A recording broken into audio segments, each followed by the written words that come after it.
has been sentenced to 30 years to life in prison for the fatal drug overdoses of 3 patients. A Los Angeles jury found Lisa Tseng guilty in October of 3 counts of second-degree murder in what was the first conviction of its kind in the United States. Tseng was also found guilty on more than a dozen counts of illegally prescribing drugs. Tseng is 46 years old. She'll have to serve 30 years before she's eligible for parole. Mark Nomady was a special agent with the DEA for almost 30 years. He helped prosecute doctors who overprescribed drugs and joins us via Skype from Cincinnati. Mark, very good to have you with us. Death from opioids, as you know, both prescription drugs and heroin, have quadrupled over the past 15 years. So even though this is the first case of a doctor convicted of murder for recklessly prescribing drugs, do you think we'll see more? Well, certainly we will. And let me just point out, too, federally, doctors are charged with the deaths, or I'm sorry, they're not charged with the deaths, but they're sentenced with the deaths, just in the same way that in state court they're charged. So there have been some doctors that have been sentenced based on deaths. So even though this is the first murder conviction, at least 2 of the cases I did, the deaths were taken into account, and they were serving a 20-year mandatory minimum based on that. Now, I know you're especially concerned that there's a direct pipeline from prescription opioid addiction to heroin addiction. Yeah, there's no doubt about that. Prescription opioids, for all intents and purposes, are the same as heroin. They have the same effect, and what happens is the young adults become addicted to the prescription opiates. They're very expensive. It could be $15 or $20 a pill on the street.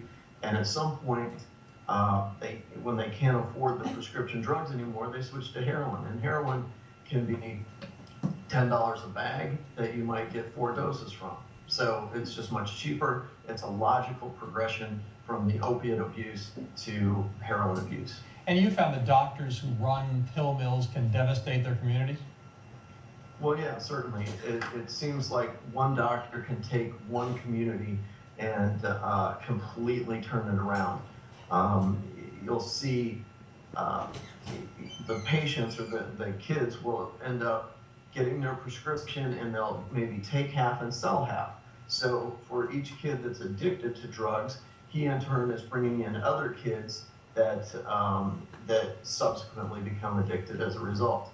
Now, pill mills, as you know, have gotten a lot of attention from the media and law enforcement in recent years. So why is the problem getting worse?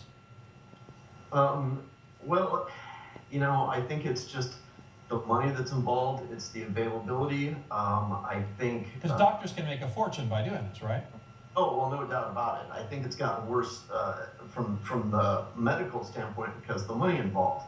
Dr. Tseng reportedly made $5 million over the course of a 3-year period. The Dr. Bomdad that I investigated was making $30,000 a week. Dr. Yi that I investigated was making $15,000 to $20,000 a week. So there's a tremendous amount of money involved in these. Why is it so hard to control this? Because in this high-tech age, couldn't it be easy to identify doctors who are over-prescribing, to have some sort of alarm bells ring? Well, there's no consistent, what we call prescription monitoring program across the nation. Every state has its own system for monitoring prescriptions. In California, it's called Cures. And when you go into a pharmacy and you fill your prescription, it's reported to a database. Now, that is useful for law enforcement, but there's no built-in checks for that database. And for most of the databases. Right, you think they'd be able to come up with some sort of algorithm, something that would, wake up people to what's going on. I want to ask you one last question. Is there a concern, though, that in prosecuting and going after these doctors aggressively, that it might make some doctors who are legitimately prescribing painkillers reluctant to do so for patients who might need them? If that's the case, it's not really the intended effect, and nor should it be, because we don't investigate doctors that are just committing malpractice. We don't investigate bad doctors. We don't investigate negligent doctors. The doctors we investigate are criminals. They are drug dealers. There is no doubt in anyone's mind that Lisa Tseng was a drug dealer. The cases I did, there's no doubt in anyone's mind that they were strictly drug dealers. Like I said, DEA, and myself never investigated anyone. All we ask of a doctor is that they practice medicine, and from that point forward, we don't have any issue with how they practice medicine. Yeah, it's an important topic. Mark Nomady, former DEA agent, thanks very much for joining us tonight. Thank you.